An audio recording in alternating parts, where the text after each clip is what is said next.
Bismillahirrahmanirrahim. Assalamualaikum warahmatullahi wabarakatuh. Waalaikumsalam. Innal hamdalillah nahmaduhu wa nasta'inuhu wa nastaghfiruh wa na'udzu billahi min shururi anfusina wa min sayyiati a'malina. Man yahdihillahu fala mudilla lahu wa man yudlil fala hadiya lahu. Wa asyhadu an la ilaha illallah wahdahu la syarika lahu wa asyhadu anna Muhammadan abduhu wa rasuluhu la nabiyya ba'da.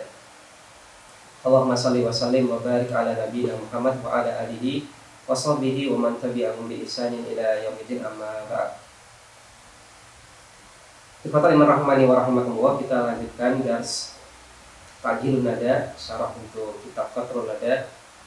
Kita akan masuk pada pembahasan di cetakan kami di halaman 11, yaitu al-kalimatu wa aqsamuha, kata dan macam-macamnya. Qauluhu, perkataan dari penulis matan, al-kalimatu qaulun mufradun.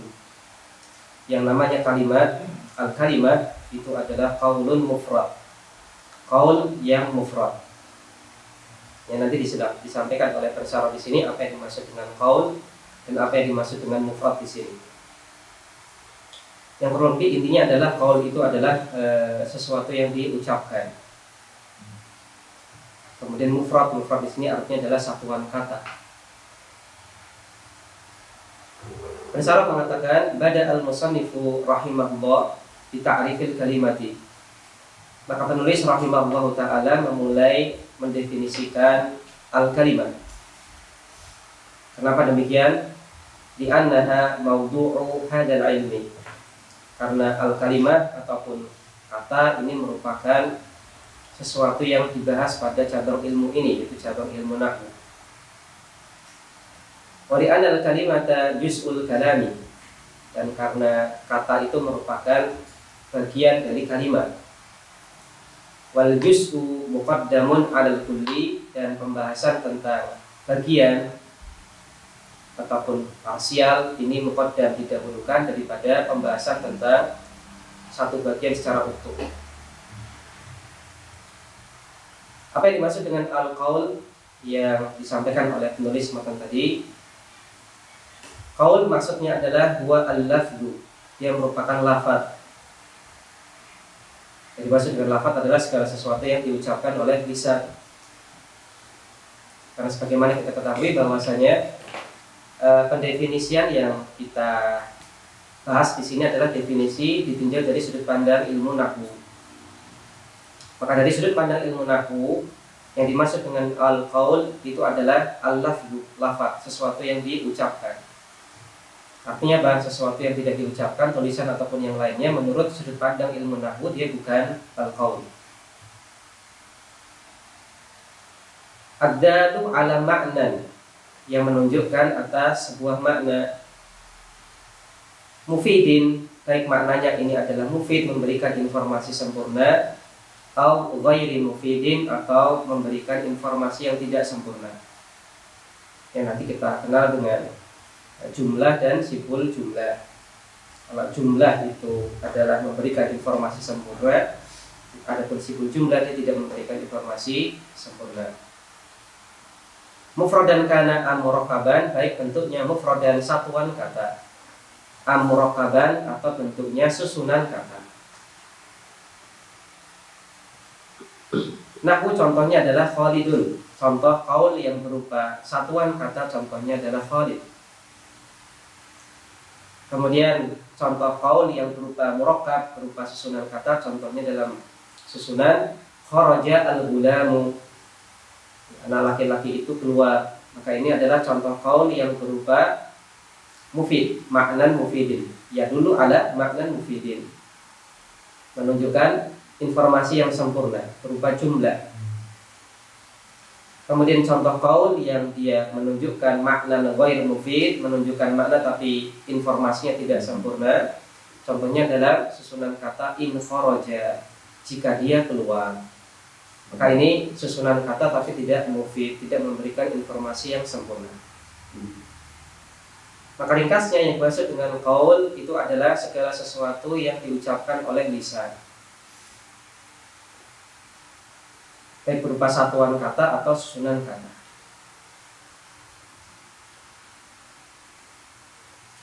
Wa kharaja bi qawlihi mufradun al-jumlatu.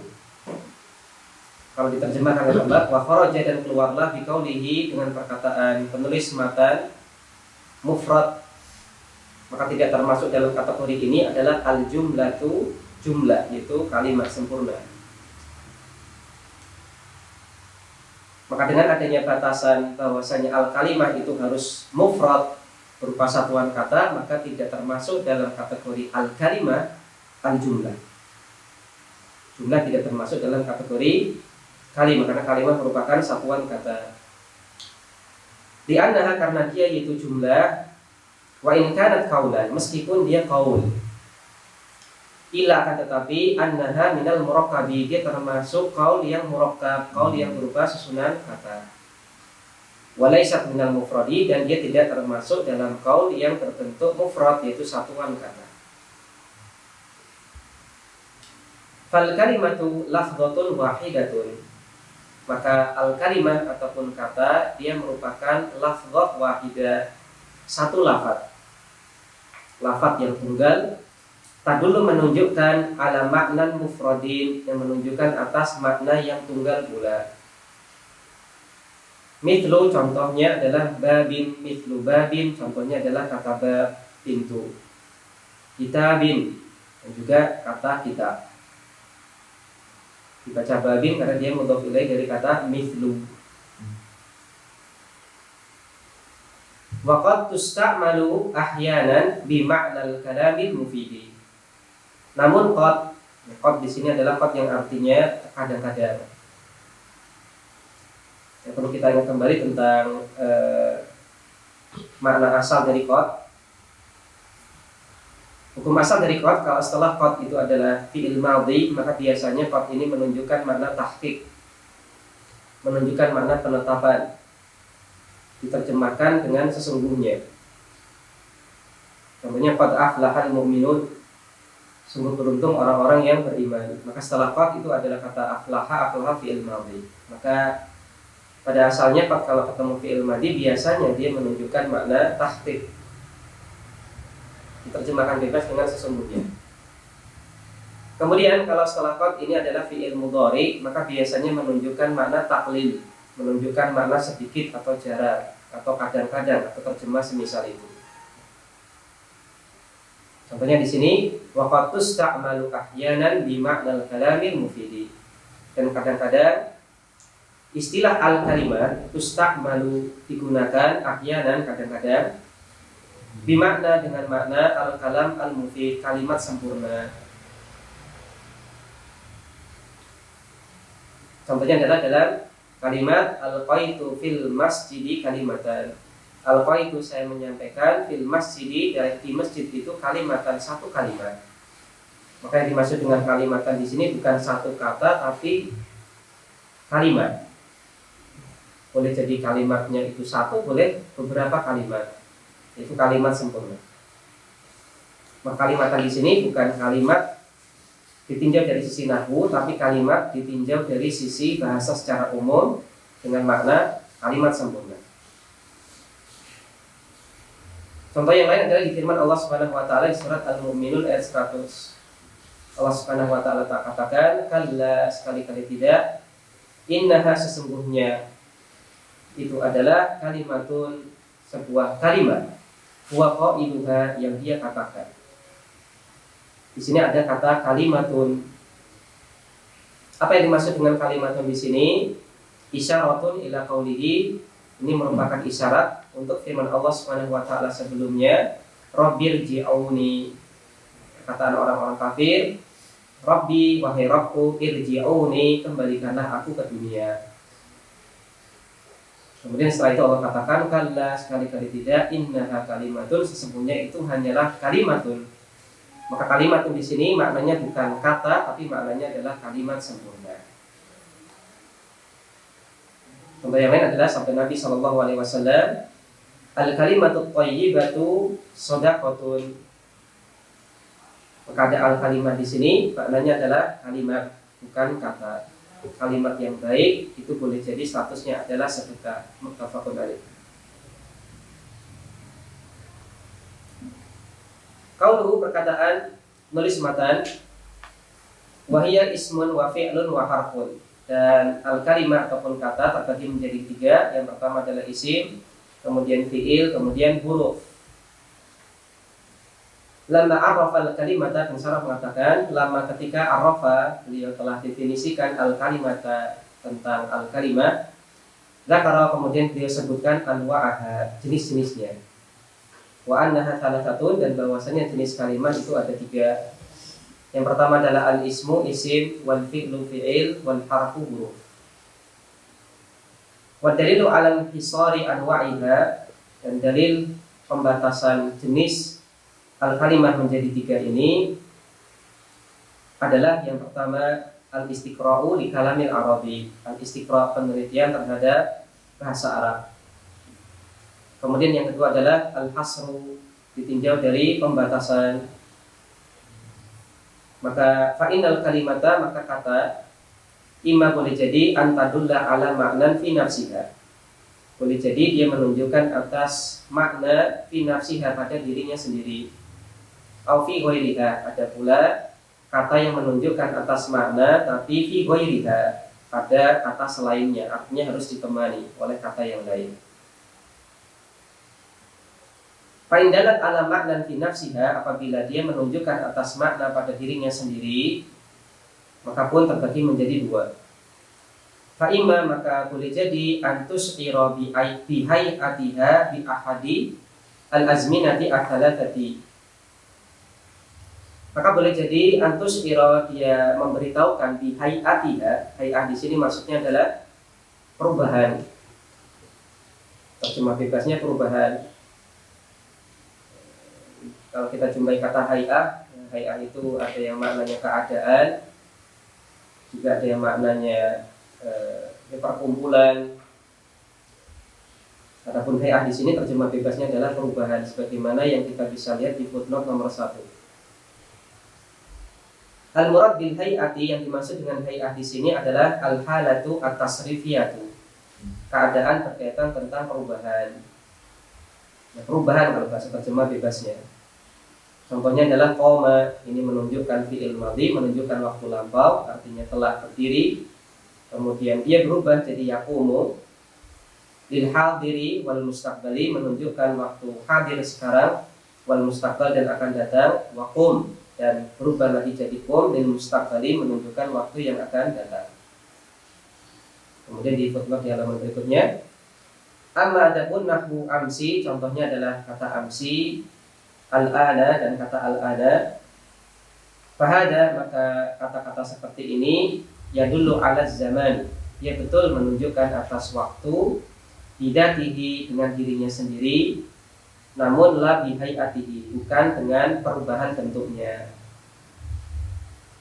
Maka kata amsi dan kata al-an, amsi artinya kemarin, al-an artinya sekarang, maka dia adalah kata yang menunjukkan atas keterangan waktu. Tapi dia menunjukkan atas keterangan waktu dengan dirinya sendiri, bukan ditunjukkan dengan perubahan bentuknya. Sehingga falaisa bi fi'lin, maka kata amsi dan al-ana ini bukan termasuk kategori fi'il.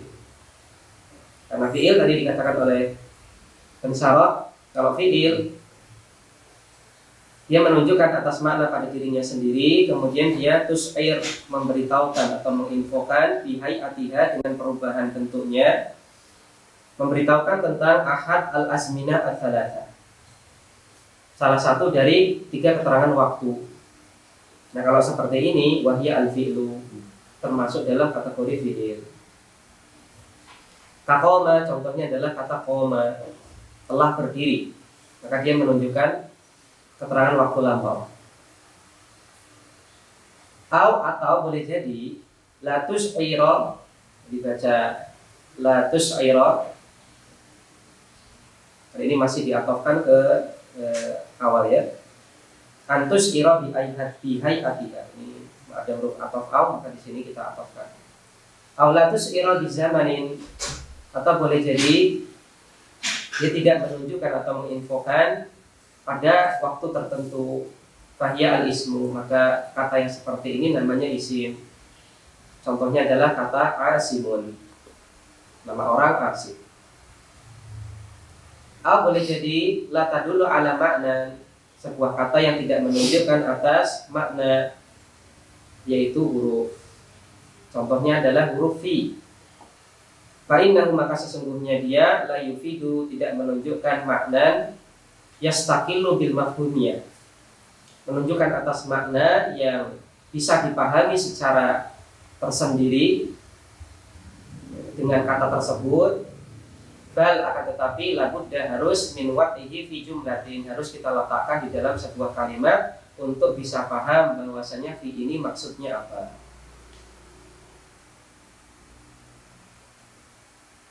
Maka ada al-kalimah tadullu ala ma'nan fi nafsiha, dan juga ada al-kalimah tadullu ala ma'nan fi ghairiha.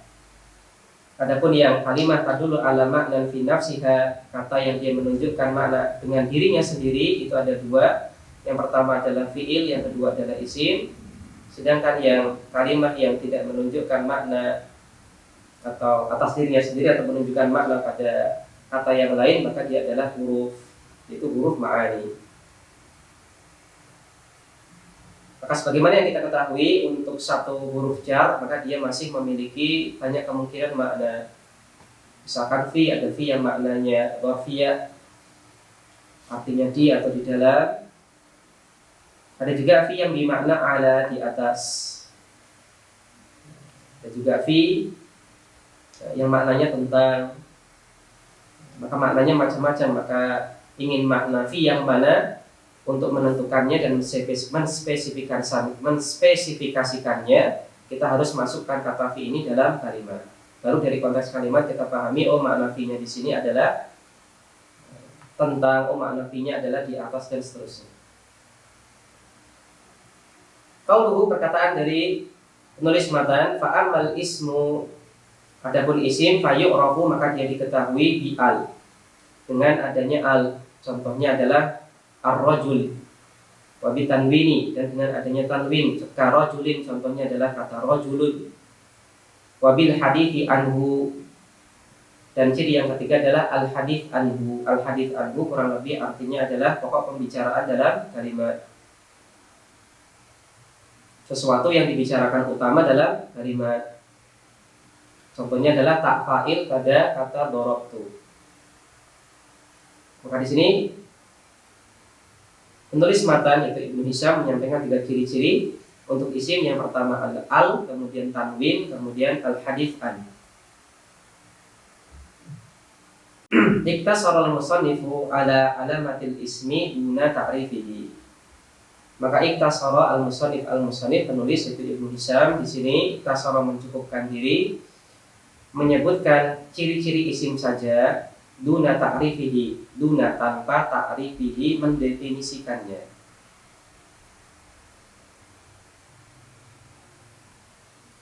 Kenapa demikian? Li'anna hadha huwa alladhi yufidu at-taliba al-mubtadi'a. Li'anna, karena sesungguhnya hadha, hal ini, huwa, dia adalah alladhi, yang yufidu, memberikan faedah, at-taliba, kepada penuntut ilmu, al-mubtadi'a, pemula. Baca at-taliba karena maf'ul bih. Li, supaya yumayyiza, dia bisa bedakan bainal asma'i wal af'ali, antara mana yang isim dan mana yang fi'il. Waqtidahu dzalika bil alamati, dan jelasnya isim dengan ciri-cirinya ini aktsaru, lebih sering atau lebih lebih manjur, minit tidahihi, daripada jelasnya isim bita'arifi, dengan kita definisikan. Ya, karena di sini untuk qatrun nada maka dianggap untuk mubtadiin, untuk penuntut ilmu yang pemula. Maka di sini tentunya bahasa-bahasa dan thariqah yang disampaikan di sini tentunya menyesuaikan untuk pemula. Dan untuk pemula yang lebih penting adalah ciri-ciri daripada definisi. Karena kadang-kadang definisi ini membuat kadang-kadang bagi sebagian orang kalau didefinisikan malah jadi pusing. Dan ada sesuatu yang tidak bisa didefinisikan dengan kata-kata. Untuk hal yang seperti ini tentunya pakai ciri-ciri. Dan ini biasanya thariqah yang digunakan oleh para ulama ketika mereka menulis matan untuk tulab al-mubtadi'in, penuntut ilmu yang pemula.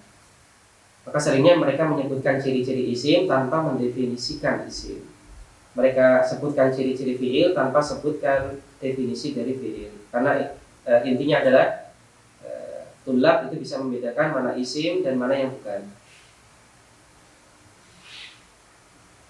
Contoh kemudian misalkan ada orang yang dia tanya, cinta itu apa misalkan. Maka cinta ini tidak bisa kita definisikan dengan kata-kata, karena dia bukan sebuah hal yang bisa untuk kita definisikan. Seringnya kita jelaskan apa arti cinta itu dengan apa contoh dan juga pengaruh yang muncul ketika seseorang mencintai sesuatu hal. Oh, kalau kamu itu ada perasaan sangat suka dan bukan suka biasa, lebih daripada suka dengan yang lain, oh berarti kamu cinta. Oh, kalau kamu ditinggal istrimu, kemudian kamu merasa bingung, gundah gulana, oh berarti kamu cinta kepada istrimu. Maka kita berikan penjelasan dengan efek atau dengan sebagian ciri-cirinya. Dan ini jauh lebih mudah untuk dipahami daripada mungkin didefinisikan dengan definisi tertentu, terutama untuk pemula. Wa qauluhu bi'al, perkataan Ibnu Hisham, ciri yang pertama adalah isim ini bisa kita ketahui dengan al. Berkaitan tentang masalah al, ada khilaf di antara ulama apakah kita baca al ataukah kita baca alif lam, sebagaimana yang dikatakan oleh pensyarah di footnote. Kita lihat footnote nomor 1 di bawah. Hada takbiru, takbir ini atau pengungkapan alif lam dengan al, aula, lebih baik, lebih utama min al alifi wal lam, daripada kalau kita bahasakan dengan alif dan lam. Jadi kalau pensyarah di sini lebih memilih yang tepat itu kita bacanya al, bukan alif lam. Kenapa demikian? Fa innahu la yuqalu fi hal al-ha'u wal lamu. Karena tidak kita katakan untuk semisal kata hal yang terdiri dari dua huruf, yaitu hak dan lam, kita katakan al-ha' wal lam. Padahal al itu statusnya huruf, hal juga statusnya huruf. Untuk hal kita katakan hal, tidak hak dan lam. Kenapa kita katakan untuk alif lam itu alif dan lam? Maka ini tidak selaras. Maka ditinjau dari pertimbangan ini, maka pensyarah mengatakan yang lebih tepat al, bukan alif lam. Juga tidak kita katakan pada kata bal, al-ba, wal lam, wa kada guna. Maka seperti itu pula di sini. Tapi ala kulli hal di sini mau kita baca alif lam atau kita baca al, terserah kita mau pilih yang mana. Tapi yang pertama yang perlu kita pahami, memang ada khilaf dengan ulama tentang apakah kita sebut al, apakah alif lam. Kemudian juga ada pembicaraan-pembicaraan yang lain berkaitan tentang masalah ada al ini, apakah hamzah, apakah ini hamzah ataukah alif, apakah hamzah ataukah alif. Kemudian kalau ini hamzah, ini hamzahnya hamzah atau apa hamzah wasal dan seterusnya. Ini kalau kita bahas lebih dalam lagi. Tapi karena ini untuk mubtadi'in, maka tidak dibahas oleh Ibnu Hisham dan juga tidak dibahas oleh pensyarah di sini. Kita ikuti alur yang disampaikan oleh pensyarah dengan pensyarah pilih, ini bacanya al. Kembali ke atas, wa qaluhu bi al. Dan perkataan Ibnu Hisham, isim diketahui dengan al. Ai maksudnya adalah min alamatil ismil lati tumayyizuhu 'anil fi'li wal harfi dukhulu al alaihi. Maksudnya adalah di antara ciri-ciri isim yang tumayyizuhu, membedakannya dari fi'il dan huruf, adalah masuknya al padanya. Contohnya dalam kalimat qadima al musafiru, qadima telah datang, telah tiba, al musafiru musafir itu. Al musafir di sini dia isim, ciri-cirinya ada alnya. Kalimatu musafirin, maka kata musafir ismun termasuk dalam kategori isim bidalili dukuli al alaiha, dengan dalil atau dengan ciri-ciri adanya masuk al padanya. Wa qauluhu, dan perkataan Ibnu Hisham wa bitanwini, isim bisa kita ketahui dengan tanwin. Wa hadhihi alamatu tsaniyatu, ini merupakan ciri yang kedua, wahiyat tanwinu, yaitu tanwin. Apa itu tanwin? Wa huwa nunun zaidatun sakinatun, ia adalah nun tambahan sakinatun yang bersukun, talhaqu yang melekat, al-akhira di akhir isim, namun lafdhon secara lafaz, lafadhon tidak secara penulisan. Maka nun yang di sini adalah nun sukun zaidah, tetap diucapkan namun tidak ditulis. Dan nun zaidah di sini li ghairi taukidin, bukan untuk mentaukid kata, bukan untuk menegaskan kata. Karena ada nun sukun yang dia termasuk nun taukid. Ingat, nun taukid ada dua, ada nun taukid tsaqilah dan nun taukid khafifah. Untuk nun taukid tsaqilah itu adalah nun taukid yang bertasydid. Sedangkan nun taukid khafifah maka nun taukid yang bersukun. Maka meskipun di sini dikatakan dia nun zaidah sakinah, nun tambahan bersukun, tapi nun sukunnya ini bukan untuk mentaukid kata. Contoh, ja'a Khalidun ra'aitu Khalidan marartu bi Khalidin. Telah datang Khalid, saya melihat Khalid dan saya berpapasan dengan Khalid, terus saya melewati Khalid. Maka kata Khalid di sini ditanwin, baik dhammatain, fathatain ataupun kasratain. Wa makna zaidatin, dan makna zaidah, nun tambahan, ai maksudnya adalah laisat min asli binyatil kalimati.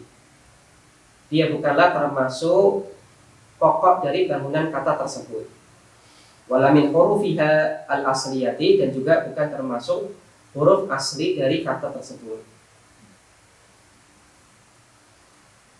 Wa qauluna, dan perkataan kami, lafdhon lafadhon, yang namanya tanwin ini lafdhon, dia merupakan nun sukun yang dilafadzkan, lafadhon namun tidak ditulis. Ai maksudnya adalah lil istighna'i anin nuni, tidak perlu menulis nunnya. Kenapa demikian? Karena cukup bitikrarin harokati, cukup dilambahkan dengan mengulang harokatnya. Fayakunu akhirul ismi dhammatain, sehingga akhir isim dhammatain, dua dhamma, au fathatain, atau diharokati dengan dua fathah, au kasrotaini, atau diharokati dengan dua kasroh.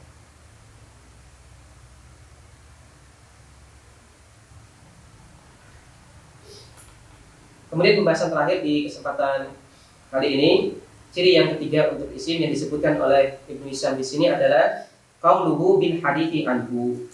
Perkataan Ibnu Hisham bil hadith anhu, ciri yang ketiga adalah al hadith anhu. Apa yang dimaksud dengan al hadith anhu? Yang tadi kita bahasakan dengan jadi pokok pembicaraan utama dalam kalimat. Ai maksudnya adalah tatahaddatsu anil ismi. Anda tatahaddath anil ismi, membicarakan isim tersebut. Wa tadummu ilaihi ma tatimmu bihi al faidatu, dan engkau tambahkan padanya kata yang bisa menyempurnakan faidah. Contohnya adalah dalam perkataanmu dakhala asimun, asim telah masuk. Fa asimun ismun, maka kata asim di sini merupakan kategori isim. Li'annaka qad hadatsta anhu bidukhul, karena kata asim dalam kalimat tadi qad hadatsta anhu, engkau bicarakan tentangnya, bidukhul, bahwasanya dia itu masuk. Intinya pada kalimat dakhala asim maka pokok pembicaraannya adalah asim, sedangkan kata dakhala ini adalah pelengkap. Asim, ada apa dengan asim? Dakhala, oh dia masuk. Fa ayu kalimatin, maka kata manapun atau kata apapun, tatahaddatsu anha, yang engkau bicarakan dalam kalimat, yang jadi pokok pembicaraanmu dalam kalimat, fahiya ismun, maka dia termasuk dalam kategori isim. Wa huwa makna qaulihim, dan ini adalah makna perkataan mereka, yaitu para ulama nahwu. Mereka istilahkan dengan al-isnadu ilaihi. Maka yang dimaksud dengan al-hadits anhu itu adalah al-isnadu ilaihi. Artinya sama. Ada dua istilah, hadits anhu dan ada isnad ilaihi. Artinya sama. Jadi pokok pembicaraan dalam kalimat bimakna, maknanya adalah antan siba ilaihi, engkau nisbatkan padanya matah sunubihi al-faidatu, kata yang terwujud faedah dengannya. Maka tadi asim ini pokok pembicaraan, kemudian kita tambahkan pelengkap yaitu kata dakhala, kemudian menjadi kalimat sempurna dakhala asim. Wa hadhil alamatu tsalitsatu, dan ciri yang ketiga ini itu al-isnad ilaih atau al-hadits anhu, wa hiya min anfa'il alamati lil ismi, merupakan ciri-ciri isim yang paling bermanfaat, yang paling utama. Wa biha, dan dengannya lah ustudilla ala ismiyati dhamir, kita jadikan dalil untuk status isimnya dhamir. Kata i contohnya adalah dhamir ta pada semisal kata kumtu, aku berdiri. Kata di sini dia termasuk dalam kategori isim. Ciri-cirinya apa? Al-isnad ilaihi. Dia jadi pokok pembicaraan dalam kalimat. Li'anna dhama'ira, karena dhamir la taqbalu ayya alamatin min alamatil ismil ukhra. Karena yang namanya dhamir dia isim, namun dia tidak bisa menerima ciri-ciri isim yang lain selain ciri isnad ilaihi. Dhamir tidak bisa ditanwin, dhamir tidak bisa dikasrah, dhamir tidak bisa ada alif lamnya dan seterusnya. Tapi dia punya ciri-ciri utama yaitu al-isnad ilaihi. Faqad taksara al-musannifu ala hadhihi al-alamati tsalati li'annaha ashharu wa awdahu min ghairiha. Dan penulis di sini mencukupkan menyebutkan tiga ciri-ciri tadi karena tiga ciri ini adalah merupakan ciri yang paling masyhur dan paling jelas daripada ciri-ciri yang lain. Artinya masih banyak ciri isim yang lain, namun di sini penulis hanya menyebutkan tiga karena ini adalah ciri-ciri yang paling bisa kita lihat dan bisa kita tangkap dari sebuah isim. Rahimahullah, demikian yang bisa kita bahas. Insyaallah kita lanjutkan di pertemuan berikutnya. Wassallallahu ala nabiyina Muhammad wa ala alihi washabbihi wasallam. Subhanakallahumma wa bihamdik, asyhadu an la ilaha illa anta, astaghfiruka wa atubu ilaik.